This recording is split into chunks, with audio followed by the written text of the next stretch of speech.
नमस्कार, आप देख रहे हैं 4 PM न्यूज नेटवर्क। मैं हूं आपके साथ आयुष मिश्रा।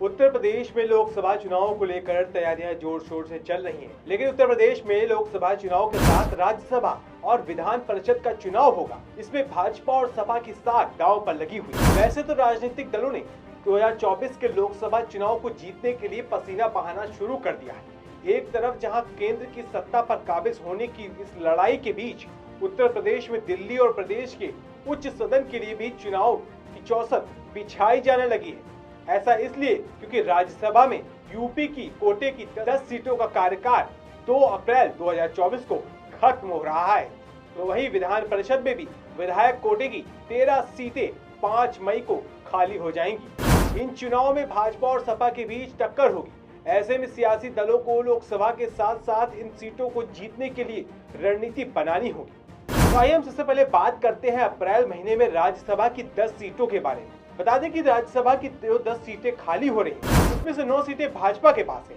और केवल 1 सीट सपा के पास है, जिसकी मौजूदा सांसद जया बच्चन है। गौरतलब है कि मार्च 2018 में 10 सीटों के लिए हुए राज्यसभा चुनाव में सपा ने जया बच्चन को उतारा। 2019 के लोकसभा चुनाव के पहले मायावती से दोस्ती का हाथ बढ़ाने की कोशिश में सपा ने बसपा उम्मीदवार भीमराव अंबेडकर को समर्थन दिया। हालांकि क्रॉस वोटिंग व संख्या गणित में भाजपा भारी पड़ी और उसने अपने 9 उम्मीदवार को जिता लिया।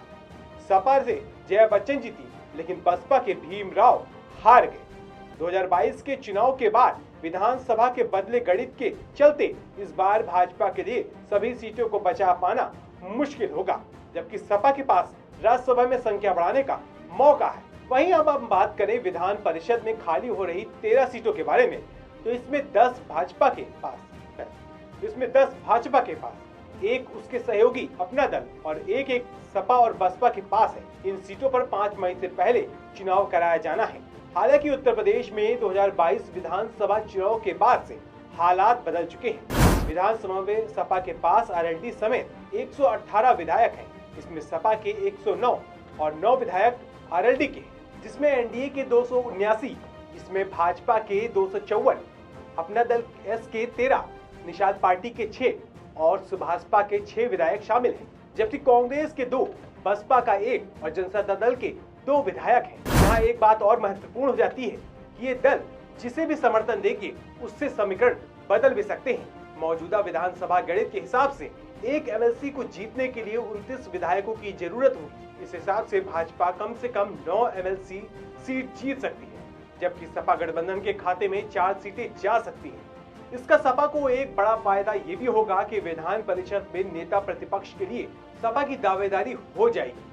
अभी उनके पास 9 सदस्य, जबकि नेता प्रतिपक्ष के लिए 1/10 के मानक से वो 1 सीट कम है। लिहाजा मई में उसकी सीट बढ़कर 2.5 अंक तक पहुंच जाएगी। ऐसे में उसे नेता प्रतिपक्ष का पद वापस मिल जाएगा। वही विधानसभा की मौजूदा सदस्यों की संख्या के हिसाब से राज्यसभा के एक प्रत्याशी को जीतने के लिए 37 वोटों की जरूरत होगी। सपा के पास 109 और रालोद के पास 9 विधायक हैं। ऐसे में 118 विधायकों के साथ सपा कम से कम 3 सीटें जीतने की स्थिति में होगी। वहीं सत्तारूढ़ गठबंधन के पास 289, जिसमें से भाजपा के 254, अपना दल एस के 13, निषाद पार्टी के 6 और सुभाषपा के 6 विधायक हैं। ऐसे में 7 सीटों पर उसकी जीत पक्की है। इसके अलावा कांग्रेस के पास 2, जनसत्ता दल के पास 2 और बसपा के 1 विधायक हैं। वैसे जनसत्ता दल का समर्थन आमतौर पर भाजपा को रहता है। पिछले एमएलसी चुनाव में कांग्रेस व बसपा ने किसी का समर्थन नहीं किया। हालांकि लोकसभा चुनाव के लिए पक्ष और विपक्ष दोनों ओर नए दोस्तों को जोड़ने तोड़ने की कोशिश चल रही है। ऐसे में चुनाव के समय तक दोस्ती व निष्ठा के टिकने डिगने के आधार पर संख्या व समीकरण बदल भी सकते हैं। तो लोकसभा चुनाव के दौरान जबरदस्त मुकाबला देखने को मिल सकता है। इस खबर में बस इतना ही। देश और दुनिया के तमाम खबरों के लिए देखते रहिए 4 PM।